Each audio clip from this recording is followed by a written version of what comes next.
আসসালামু আলাইকুম রহমতুল্লাহ।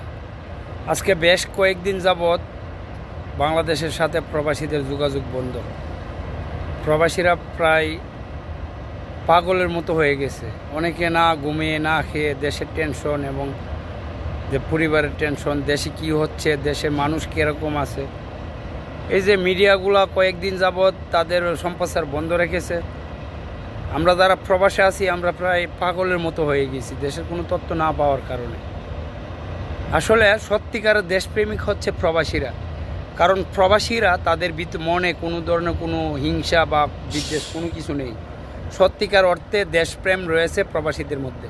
একমাত্র প্রবাসীরাই পরিবারের প্রতি, দেশের প্রতি এবং দেশের মানুষের প্রতি যতটুকু ভালোবাসা রয়েছে, দেশের ভিতরে যারা রয়েছে তাদের এর অর্ধেকও নেই।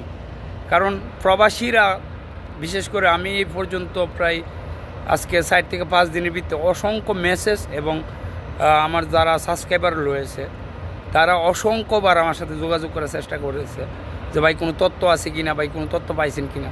আমরা সবাই কিন্তু বাংলাদেশের কিছু মিডিয়া যেগুলো সম্প্রচার বন্ধ করে রেখেছে তাদের দিকে তাকিয়ে আছিলাম। তার মধ্যে 71 টিভি সর্বপ্রথম হচ্ছে সময় টিভি এবং 71 টিভি যারা সম্প্রচার শুরু করে, বা ইউটিউব বা তাদের যে ফেসবুক পেজগুলোতে তারা নিউজগুলো প্রচার করা শুরু করে, তখনও মানুষ কিন্তু 71 টিভি এবং সময় টিভির কোনো সংবাদ তারা গ্রহণযোগ্য মনে করে না।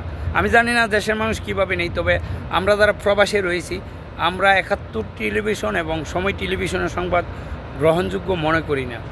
কারণ তারা কোনো সোর্স বা অথরিটি ছাড়াই তারা সম্প্রচার করে বিভিন্ন সময় বিভিন্ন মানুষকে নিয়ে বা বিভিন্ন প্রতিষ্ঠান নিয়ে, বিভিন্ন দল মত নিয়ে, তারা যে ধরনের সংবাদ প্রচার করে থাকে তারা এগুলো কোনোটাই কিন্তু আমরা বিশ্বাস করি না বা আমরা তাদের সংবাদ গ্রহণযোগ্য মনে করি না। তো আসলে মূল কথা হচ্ছে সত্যিকারের দেশপ্রেমিক হচ্ছে প্রবাসীরা। কারণ প্রবাসীরা দেশের প্রতি, দেশের মানুষের প্রতি সত্যিকার অর্থে ভালোবাসা, নিঃস্বার্থ ভালোবাসা, যেটা প্রয়োজন হলে আমরা আমাদের পকেট থেকে আর্থিক সহযোগিতা করি দেশের মানুষকে, তারপর আমরা দেশের মানুষকে ভালোবাসি। আর দেশে বসে হাজার হাজার কোটি টাকা চুরি করে বিভিন্ন দেশে পাচার করে দিচ্ছে, অথচ তাদেরই মূল্যায়ন থাকে আমরা প্রবাসীদের থেকেও বেশি। তো এই হচ্ছে দেশের পরিস্থিতি।